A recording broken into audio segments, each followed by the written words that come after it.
Live. This is Raleigh with, as usual, Bob Gilpatrick. Hello, everyone. Welcome to Live Forever Young Radio Live. It is Tuesday, the 30th of May, 2023. Wow, we didn't even go over that. And you are watching Live Forever Young Radio Live. Awesome. Welcome, everybody. Yeah. Happy post-Memorial Day. It's the day after Memorial Day. Hope everybody had a great weekend. Hope everybody was safe. And if you do have family members that you had to remember and honor, I hope you guys did that. So we had a really fun time this weekend. I went and saw my aunt, and we had a barbecue. My aunt, who I talk about all the time, who just got done with throat cancer. So she's doing good. It was very much fun. So we just wanted to say welcome. And because it's Memorial Day, right, we thought it'd be a good idea to go over the origins of Memorial Day. And of course, when we talk about veterans and war, we come to the topic of post-traumatic stress disorder, or PTSD. It affects quite a few people, and we've got a lot of information on that I'm going to share with you guys. But first, I wanted to start with the origins of Memorial Day, where it came from, why we do it. So bear with me, Bob, while I go over the information. So, origins of Memorial Day. 3 years after the Civil War ended, on May 5th, 1868, the head of an organization of Union veterans, which was called the Grand Army of the Republic, old school name, they established Decoration Day as a time for the nation to decorate the graves of the war dead with flowers. Major General John A. Logan is the actual person who declared that it should be on May 30th, right? So today is technically, in his eyes, Memorial Day. It's believed that he chose that date because flowers would be in bloom all over the country at that time. So you could pick the flowers, visit the graves, show your respects, right? So that's when it started, May 5th, 1868. Then it was officially declared in 1966. So almost 102 years later, they finally declared it as an official holiday, right? It was actually, it was declared by President Lyndon Johnson that Waterloo, New York was the birthplace of Memorial Day. And they referenced the May 5th, 1866 ceremony that honored the local veterans who had fought in Civil War. Obviously, during that time, one of the things that was different, right, that businesses closed and residents flew flags at half staff the whole day. By the end of the 19th century, Memorial Day ceremonies were being held on May 30th throughout the nation, right? So I thought that was interesting because we celebrated on the first Monday, or the last Monday. The last Monday of May. So we don't really observe the 30th, but we pick Monday to observe it. So this year it was the 29th. Next year, I think next year it'll probably be the 30th, right? It moves 1 or 2 days in a year. Not sure when it'll be next year, but I think they do it on that Monday so people have a long weekend. Yes, for sure. Of remembrance. Yep. They have the time to travel, like, because a lot of people, family may be buried in a different state or a different part of the state that they live in. And people have barbecues and parties. And I was listening to the news the other day, and there was a veteran on who had written a book recently, and they were asking him, what should we do on Memorial Day? He said, be sure to have fun, because the people that you are remembering gave the ultimate sacrifice for your freedoms, so that you can do things like be independent in choosing what you want to do for fun. And you said that's the first thing. And then, of course, remembering, talking about the people that have given that ultimate sacrifice, and wishing they were all still here with us. Absolutely, to have the fun. Yeah. Right. And then, it was interesting you mentioned Waterloo. I grew up in the town next to Waterloo. Oh, yeah, that's right. In Geneva. Right, okay. So these are the Finger Lakes towns. And there was always Memorial Day parades in Waterloo. Yeah. When I was living there. Did you know that Waterloo was the? Yes. Okay, so you knew that when you were a kid. Yeah, that was a big deal being in that area. I was gonna say that must have been one of their claims to fame. Yeah, you know. Yeah. And then the town next to it was called Seneca Falls. Oh, I know it. That's Yeah. where the Seneca Indians were. Yep. And Seneca Falls actually is the home to the National Women's Hall of Fame.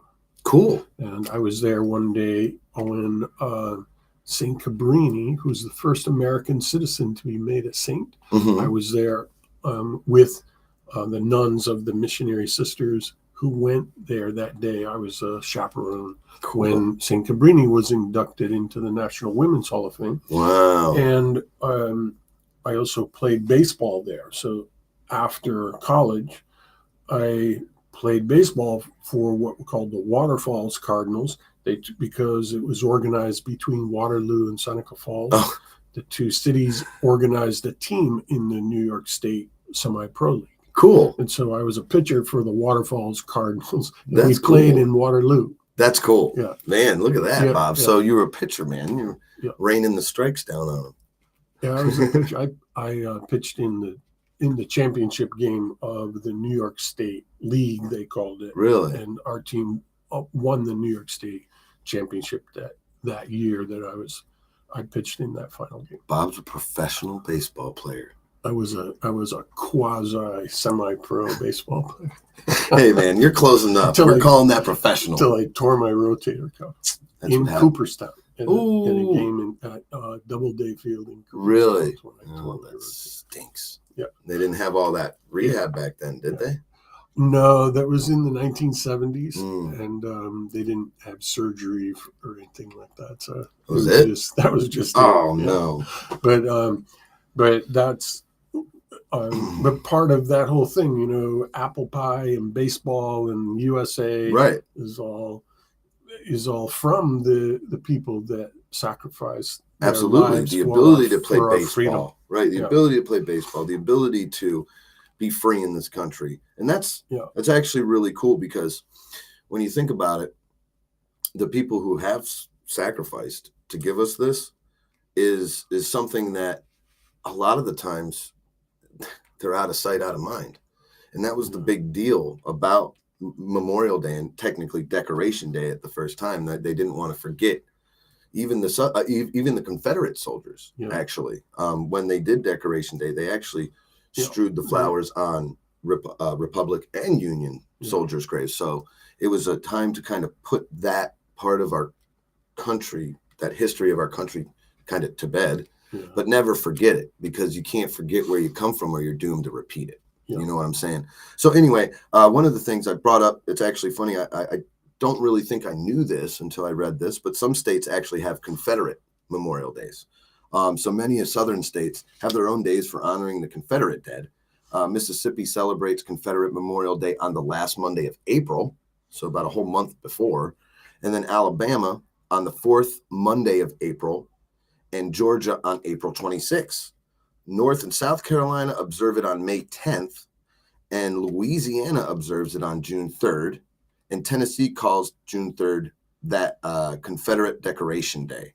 So they're all kind of in the same, with about a month and a half span, but they're all usually before the official Memorial Day, if you will. So I thought that was interesting, because like a couple of years ago, they're tearing down statues and stuff, and trying to get rid of the history. And that's what I was saying earlier. We don't want to, we're not happy about it, but again, if you get rid of the history, you're doomed to repeat it, right? So regardless of if the statues are still there, these southern states still have these observances, because again, we don't want to go back to that. And then it was a northern state that that made Memorial Day a state holiday, New York, right, where Waterloo is, right. They were the first state to make it an official holiday. Absolutely, Before it later in the middle of the 1900s. I did kind of skip over that part, but they actually gave their town that like whole day off, and there were a couple local there were a couple local observances that claimed to be the first Memorial Days. And that was what you're talking about, was one of those ones that claims, but they were officially named it in 1966. So there were a couple that were doing like local observances before the official date, but it officially was made Waterloo, the birthplace of Memorial Day. So congratulations. But anyway, the crowd attending, this was cool too. I just wanted to read this. This pretty neat. The crowd attending the first Memorial Day ceremony at Arlington National Ceremony was approximately the same size as those that attend today's observances. It's about 5,000 people they usually have there. And then just as they do now, they had small American flags that they would put on every one of the graves at the cemetery. And you would get that shot of all those flags on all those people, and it would really put into perspective how many people really did give this up for us to have this country. And so that's something everybody's seen a picture of, all those crosses in a line lined up like little soldiers with the little flags in front of it. And that was something that they did on the very first one. So that's a tradition. So those little flags, that's something that, you know, you get them from the five and dime. Oh my gosh, how old am I? You get them from the grocery store or the drugstore now, and you carry them around, you put them on your car and everything. Yeah. It started with Memorial Day. Yesterday, I had a dozen flags, and Nancy and I went in front of our condo complex and put them out along the driveway in front of our complex. That's awesome. That's great. And, we had the flag that goes in the window of your car. Sure. You got to have that one. Yeah. We here in Florida have the Sunshine Skyway, and they just put in this really cool light system that illuminates the underside of the bridge.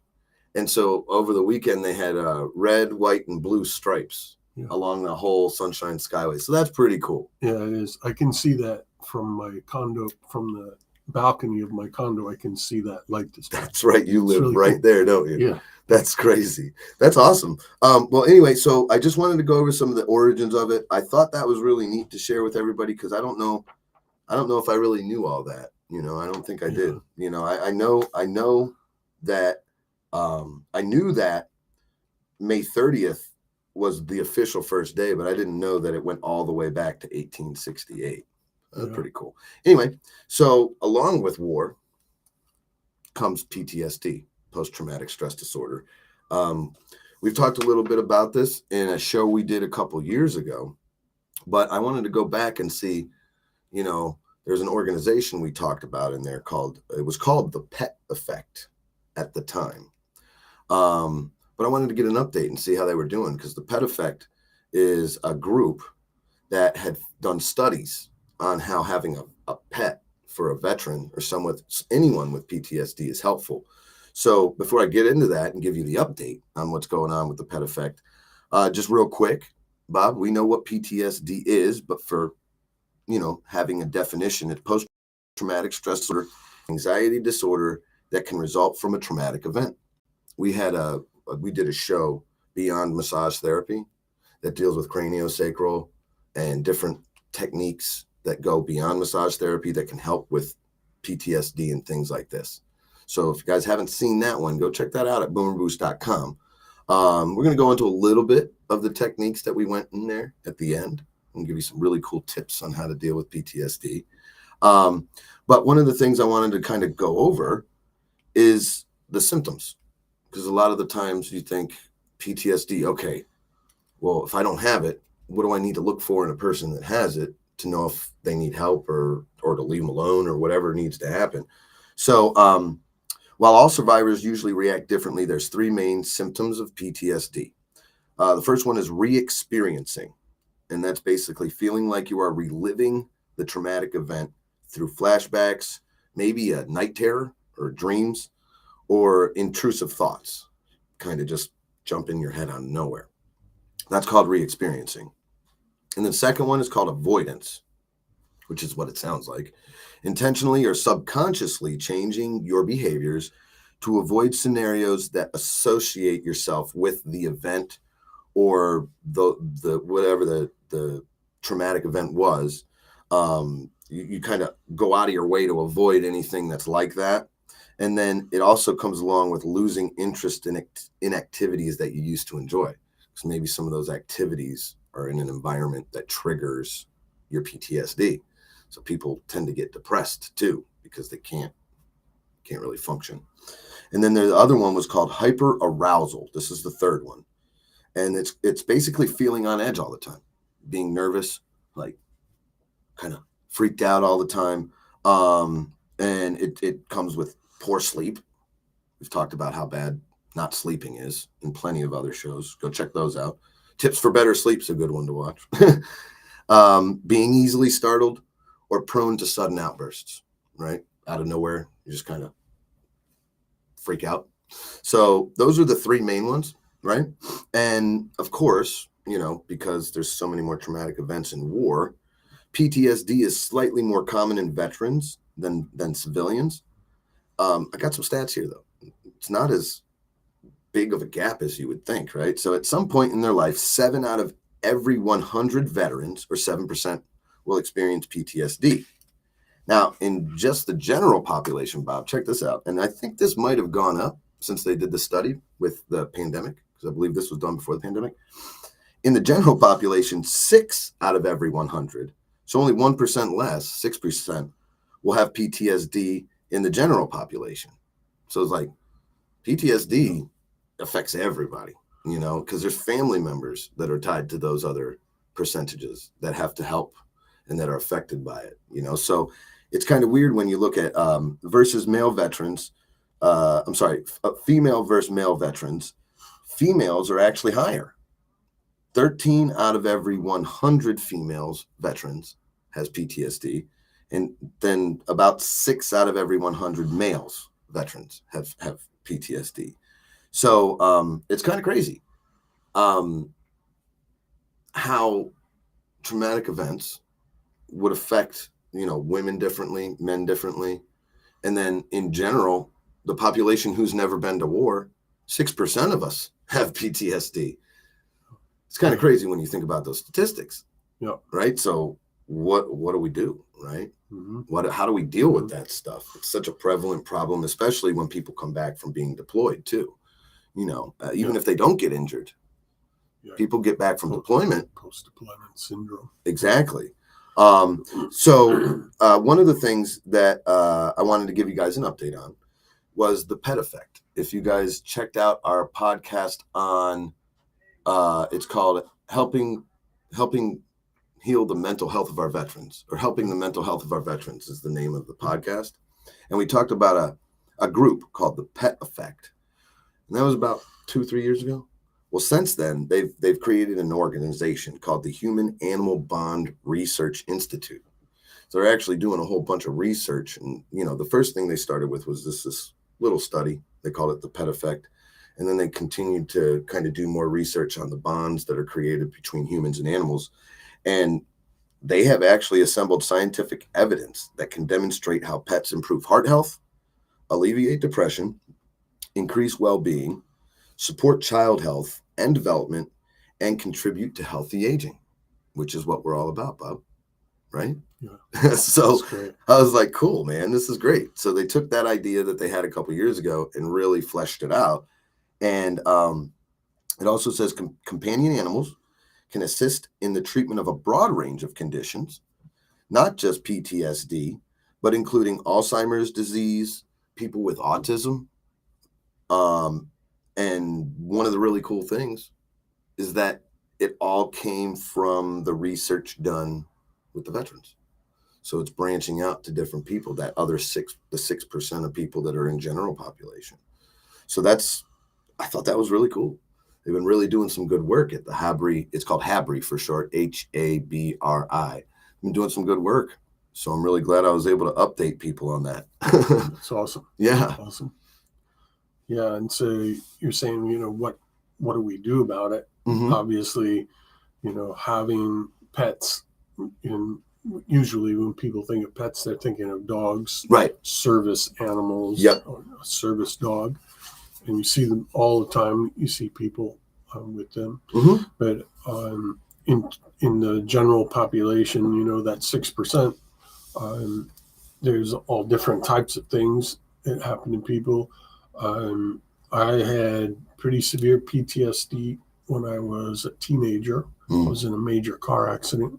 I was hospitalized for a month, broke numerous bones, and Were you driving the car? I was walking. Oh, you got hit by a car. Hit by a car, yeah. And so for quite a while after that, I was real, anxious. And any time that I was in a car, when someone would pull up close to a car in front, I'd be like, stop, and I still have that now. Really? 50 years later, a little bit. I always leave a real long distance behind cars in front of me. And I get freaked out if someone's tailgating me, things like that. And so it lingers. And so people have experiences like that. People have abusive experiences. We've had people come here to see us that have had domestic abuse issues that have happened. All kinds of things can cause trauma. But on the other hand, one of the things to watch out for is if you are experiencing PTSD, it's good to have someone help you really examine what's going on, because there's this phenomena of exaggeration or generalization. And so people will awfulize things. Yes. And so it's I've talked about this. Some people will take on an experience that actually happened to somebody else. And or they can have a mild experience, but someone else had an experience similar that was much worse, and they'll take on that level. Interesting. And it's kind of a strange phenomena, but it's very common. About 50% of the people that report having had a traumatic experience, when you really dig deeper, 50% of them are either the event never happened or it's extremely exaggerated. Interesting. So the subconscious right here is taking this memory, and then some people making it and twisting it and even making it worse. It's distorting it. And so I could imagine at some point that could possibly lead to things like autoimmune disorders, right? Where the body starts attacking itself. Yes. Actually, I was just kind of a quick aside, but just because I mentioned it, I was watching the news this morning. Celine Dion, stiff person syndrome. Did you hear about that? No. So Celine Dion, we all know Celine Dion. My heart will go on and on. Love that movie. But apparently she canceled her whole world tour because she's got this extremely rare autoimmune disorder called stiff person syndrome. And they had a doctor on there on the news called Dr. Mike, actually, really funny guy. But he was explaining that it's like 1 in a million. There's some neurological, because it's a neurological disorder. They think it's a neurological disorder, but it shows signs of autoimmune disorder because it's basically, remember how we talk about rheumatoid, where the autoimmune system starts attacking the joints and destroying them because it's confused. The immune system's confused. It thinks it needs to attack it. Well, this attacks the whole body. It attacks the muscles. It attacks the bones. And this is why people who have basically stiff person syndrome, they can't really move. It's exactly what it sounds like. And because they can't move, it also leads to things like muscle atrophy, blood clots. And so a lot of the times, it's not necessarily the not moving. It's not the disorder that kills them, but it's the not moving, the not being able to function and move that ends up taking the person out, is what they were saying. And I was thinking to myself, someone like Celine Dion, with, the career she's had, you might not think that there would be a lot of traumatic things that happened to her. But in a way, living a life where you're always on the go, you have all this stress on you to perform, to look a certain way, to sing a certain way, the dates, the commitments, that's a form of trauma, right? Yeah. Especially if you've been doing it for year after year after year. You hear about some actors who just go off the grid because they got to get away from it. And so she's apparently one that was like, no, I'll power through it. But it seems to me like maybe that could be a reason why this is happening. And it falls right in line with what we're talking about, right? That's part of the 6% of America who might have PTSD that could lead to worse health effects. And that's what we're talking about. The other effects that PTSD can have on you. Yeah. Right. And it could be from that. It could be. Oh, it's just, that's my assumption. I'm not saying. Yeah, it could. There's many different things that can cause autoimmune disease, including an aberrant microbiome. Right. So that's one thing they should check for her. But, Parkinson's disease also has that stiff person syndrome as part of it. People become very rigid and frozen. We had a man that came here to see us at our facility that actually his left arm had become stiff and he couldn't get it to work at all. But after using some of our products, he was actually able to regain use of that arm. Yeah. And I remember that. So it's, you want to first off, be careful that you're not creating PTSD for yourself from distortions. Right? So human minds tend to filter information, and we'll distort some things. We'll delete some things that we don't want to deal with, and we'll also generalize where this is just like that. And people also tend to create what are called wound mates. So you've talked to me about this. And it's not so much from the people that were in the military, but civilians will gravitate toward a person that has the same problem as them. Oh, you have this disease? So do I. I have this disease. We could be best friends. And then they perpetuate it for each other. And so you want to be aware. You want to have a meta position capability to be able to recognize your own filters of distortion, deletion, generalization. And then you want to know certain techniques, therapeutic techniques that you can use for yourself. Gotcha. That will help keep you out of those scenarios. But then also for severe PTSD, whether it's imagined or real, there's techniques that can take the edge off of that, change the way your brain waves work in your brain so that you can begin to mitigate it. Absolutely. I want to go over those techniques that we share that can help here in a second, but we were talking real quick before we move on. There's a book that I wanted to tell everybody about that deals with, in particular, the post-deployment syndrome that we had mentioned. It's called Overcoming Post-Deployment Syndrome by David Sifu and Corey Blake. It's a comprehensive guide for service members, veterans, and their families dealing with the all too common repercussions of combat duty, including traumatic brain injury. That's another one. Post-traumatic stress disorder, anxiety, depression, chronic pain, musculoskeletal injuries, and substance abuse. A lot of people come back and they depend on substances to numb those feelings of depression and anxiety. So this book really helps with all of those things. It's actually written by two doctors. These doctors were at the forefront of treating veterans and service members.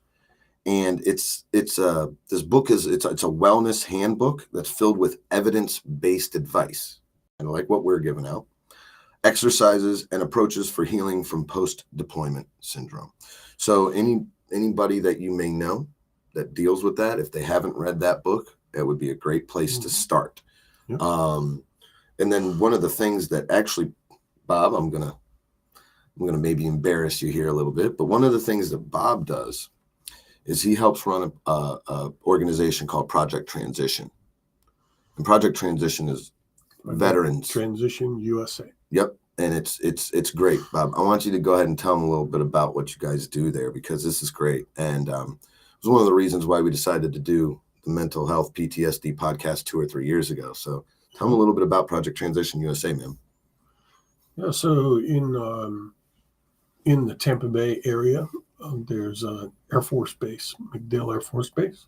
They are the home of Special Operations Command and Central Command. A lot of people who are leaving the military that are going to retire. They they have their final deployment there at MacDill Air Force Base, Mhm. and so as part of the TAP program, which is the Transition Assistance Program, we teach a course, an all-day course Mhm. that helps people to learn how to successfully transition. Mhm.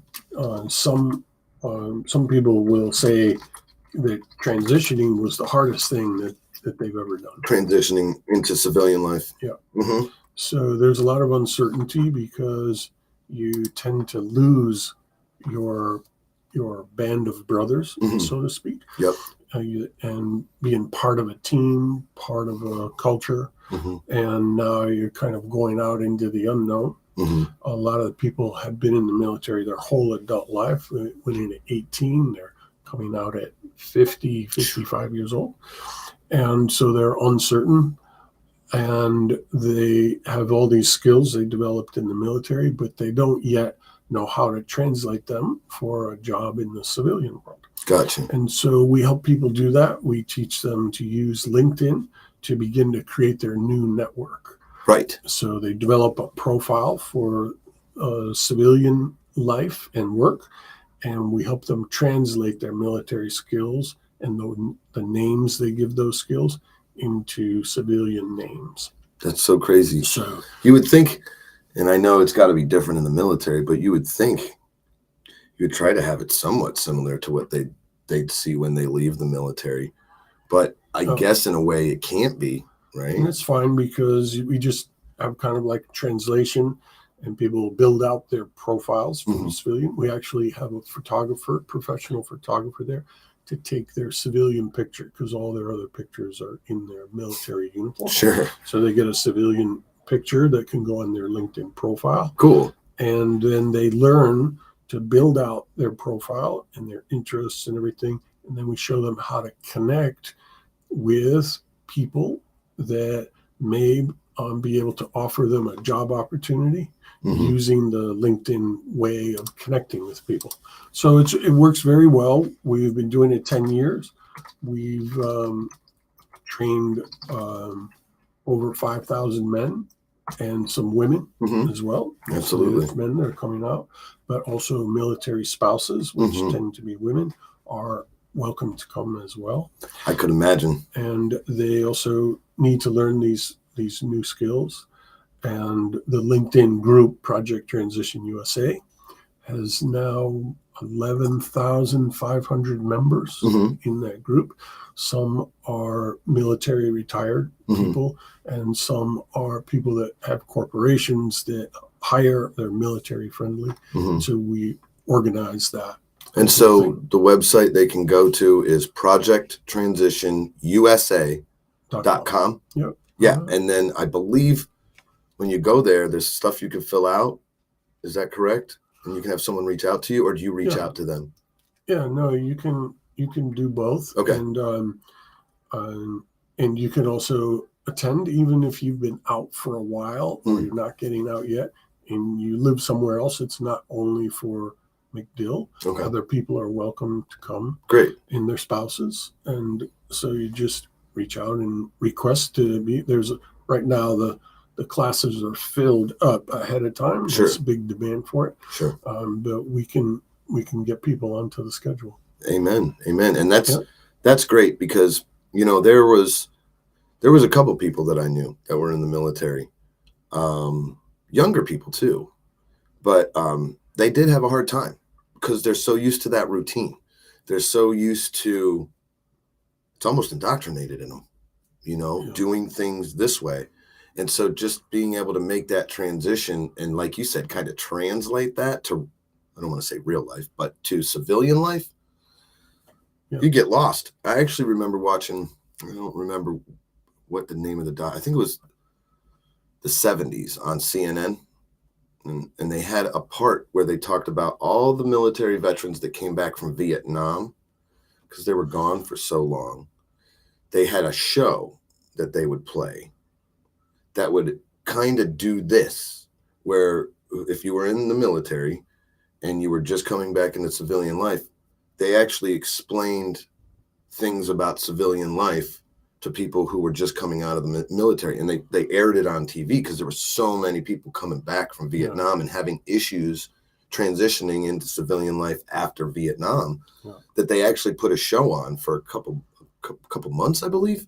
It was interesting to me because I was thinking to myself, we don't do anything like that for our veterans now. We didn't do anything like that for the people who came back from the Gulf War. Well, they have what's called the Transition Assistance Program that are on each base. Okay, so it's a base thing. It's based, it's based on the base. It's based on the base. Yeah. Well, that makes sense. And so Project Transition USA is a volunteer add-on to the program at the MacDill Air Force Base. Now, that's not the only place. We've been to Fort Campbell. We've been to Fort Bragg to help out there. Get it set up. Yeah, to actually do the presentations and run the day. Cool. So, but you do have a big need for that type of thing, and it's very important because there's a lot of suicide with people getting out of the military. Yes, there is. And having a new tribe, and a job is very important. And friends and a job. Support system. Feeling productive with a job, having a support system to be there for you. Everybody needs it. Yeah. And so we were talking about veterans, but again, there's 6% of the population who have a problem with PTSD. Yeah. So these are all things that can be used for people who aren't veterans. Yeah. Civilians, please use this information. Real quick, I had a comment that just came in from Dove Eyes. Thank you for watching, Dove Eyes. We appreciate you and taking part. She had mentioned, and I'll show it on the screen here, she had mentioned that abusive relationships can also cause PTSD. Absolutely. Any traumatic event is going to probably, something that triggers your fight or flight mechanism is probably going to stick with you. And I'm really glad you brought that up because, we talk about violence and war in the actual physical sense, right? But there's mental abuse. There's, there's that type of thing that can cause this. Yeah. And so when we talk about that 6% of the civilian population, it's not just like, it doesn't just show up, right? There's events that lead to that. Yeah. And so that's why we want to give out some really good tips on how to deal with it, right? So we were talking about some tips that we know about.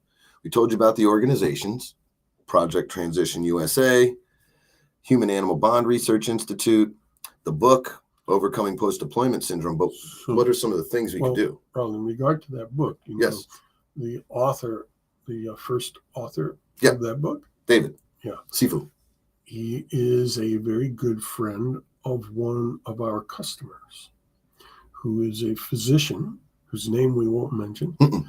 And he's an extreme athlete and uses our nutrition products to enhance his capabilities, his athletic capabilities. And he was the one that first told us about that book. Thank God for him. Yeah. Right? Yeah. Thank God we have and I have to tell you, we have some great customers. They have provided some of us with some great information, and we do the same for them. When they call in, you can call. We have American-based customer service right here in good old US of A, Memorial Day. If you guys have questions or you want to hear more or just, talk to somebody who might be able to help you out, you can call us at 1-800-861-4609, or you can always go to boomerboost.com. We have a way to contact us there. There's a contact us form. You fill that out and we'll be happy to kind of get back to you because we don't just, we sell products, right? But one of the things we're really well known for, and Bob knows this, is our world-class customer service. We really take some time to kind of make sure that if we have something that can help you, we will give you the info. And if we know of something else that we might not carry, we're really good at that too. So please give us a call, let us know. But the tips, let's get to the tips. So what are some actual things people can kind of do to deal with it? A few different ones. One that has been used quite a bit with people who are military retired, who have PTSD, is what's called tapping or the emotional freedom technique. I love that one. I was actually able to watch a 6-hour movie one time that was like a whole story and demonstration of using tapping with people with severe PTSD. Was it like a documentary style? Documentary, and it showed. What's the name of it? Do you remember? No, I don't. But we can. We'll get that up and put it in the Thursday. link. Yeah, I'll put it in the description for this. So, but it was pretty profound. You had people that were in a lot of distress, and there were professional therapists there, skilled in the emotional freedom technique, and you could see the dramatic progress of these people that were being shown this technique and guided through it. And essentially, it's a technique that was created many years ago by a psychiatrist that passed it down. He kind of kept it to himself for a long time, then decided to pass it down to a man named Gary Craig, who learned it and then began teaching other people. And it's tapping on your fingertips, and in the original version of it, tapping on places on your face as well, and repeating certain phrases to help to reframe your belief structure around the events that are causing the PTSD. Right. And it helps to take the edge off, and ultimately, in the case of many people, actually helps to cure it. Really? And so you said tapping. I think we also know it as the emotional freedom technique. Yes. EFT for short. Yep. If you guys want some really good information on that, we have a whole podcast on it at boomerboost.com. Just type in the word tapping in the search bar. Not only will you find the podcast, but you'll find multiple blogs. You'll also find in our self-care section how to perform it, a little history on it. Like we gave a little rundown, but there's a video we created that explains it. And it's something you can do anywhere. I have to say, I've actually been using it quite a bit lately because, we've got a lot of stuff going on here. We got new stuff coming into Boomer Products, and we've been doing a lot of work and creating a lot of good content. So sometimes it gets overwhelming. So for me, I can just sit there and go like this and repeat my phrase in my head. Even sometimes I just do it in my head. Like up until now, I thought I had to be overwhelmed. But now that I know I got great people like Bob to support me, right? Yeah. And we're going to accomplish what we need to do as a team, I don't have to be worried about it. And I completely love and accept myself, man. Yeah. And so if you can keep that phrase, and you can customize it for any situation, And we have some specific videos. If you're on our site and you click on the podcast and blog, it has its own section. Yes. Right underneath self-care. Self-care. Called Emotional Freedom Technique. Yes. So that's one that works really well. And we have a whole playlist on YouTube of all the different there's ones for tapping, weight loss, anxiety. I forget the other one. Immune health. So very valuable. Check it out. So the other one that we've done a lot on lately is called Havening. Yes. So we have 3 separate podcasts on Live Forever Young Radio that are about havening. 2 of them are an interview that we cut up into 2 parts with Hillary Russo, who's a certified havening instructor and practitioner. Yep.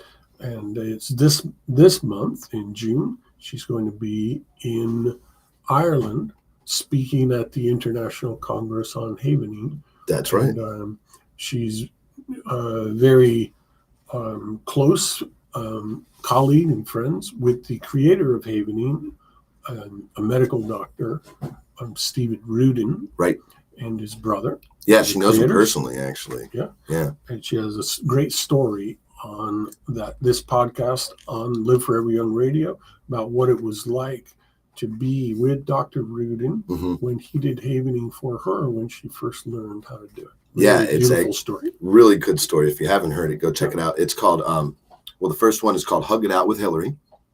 And she has her own podcast called Holistically Speaking, like the beginning of Hillary and the end of Holistically Speaking. So if you guys like podcasts and you like ours, go check out her. Yeah. Hillary Russo. Yeah. That's her full name, and she is amazing. We had a really good, awesome lady. Really good interview with her, and some of the things that she brought up and that she kept in mind, and one of the programs that she created was called Hug It Out. Hug It Out, it talks about the power of hugs and the power of touch. And we did a podcast on that called The Power of Touch, right? That's our havening podcast, right? And so havening in general is a technique where you rub your hands together like this, and you can rub your arms and your face. I like doing this. Yeah. I actually like doing this. Face too. Or if you're with a havening practitioner, a certified practitioner, they can actually touch your arms and hands for you.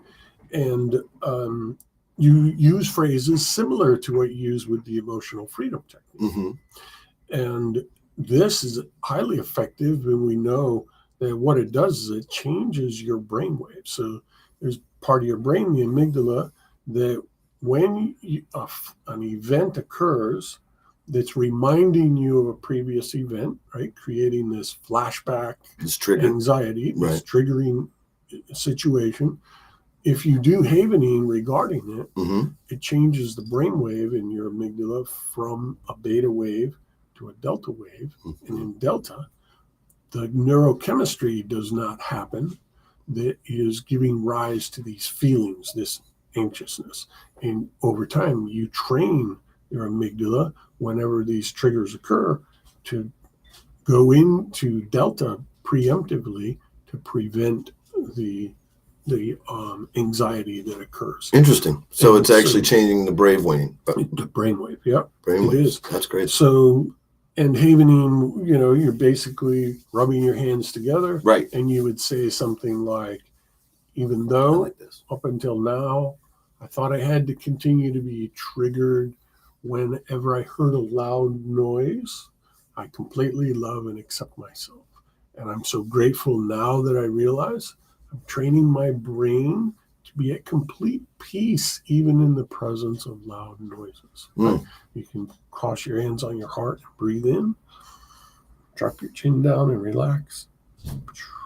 You're creating this peaceful motion with your hands, and you dropping your chin creates this peaceful feeling that you've now associated with this whole event. So you're able to be able to maintain a peaceful state even when something that used to trigger you still comes happens. Up. That's awesome. Loud noises from fireworks, things like that, it can create triggers.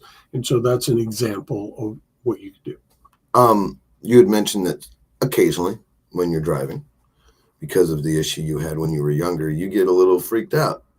Do you have a preferred method that you use when that occurs? What do you rely on? I use tapping because you can do it with one hand. Right. And so I'll just tap, and I don't even need to really say a phrase at this point because I've done it so much. I'll just simply tap and go, everything is okay. All right. And so when we didn't mention this, but you're actually activating your acupuncture meridians. Yes. That's one of the tricks, right? You're opening that communication with your body, right? Because your body is who you're talking to, right? And your mind-body connection, which is that we did a show about that, the mind-body connection. And then actually we did a show about it's a program, but it's actually a product called Inner Balance. Yes. And Inner Balance is a device. It's a device. It's a variable heart rate monitor. Heart rate variability. HRT. HRT. And so it clips on here. It's got this little Bluetooth transponder. You hook it up to your phone. And this keeps track of your heart rate variability. And on your phone, you have this really cool mandala that goes in and out. And that you sync your breathing to. And that is something, I remember the first time I did it, I was like, whoa, this is really, really awesome. And then Bob looked at my readout and he's like, have you done this before? I'm like, no. He's like, well, you're like off the charts. Yeah. And it was like, whoa. And then I was like, that must have been a fluke. So I did it again and I was able to do it. Yeah. And so what the key for me, I have to tell you the secret, I just think of stuff to be grateful for. That's what I would do. I would pretend my heart was, when I was breathing, I would pretend my heart was inflating and deflating with my breath. And then I would just think about something I was really grateful for, like my daughter. And then like little things about that. Like I love when she I love when I know this sounds weird, but I love when she wakes me up in the morning. Sometimes she's the one who wakes me up instead of me waking her up for school. So when she does that, it's like, oh, hey, that's a nice way to wake up. And so like little things like that can trigger that feeling of joy is gratitude.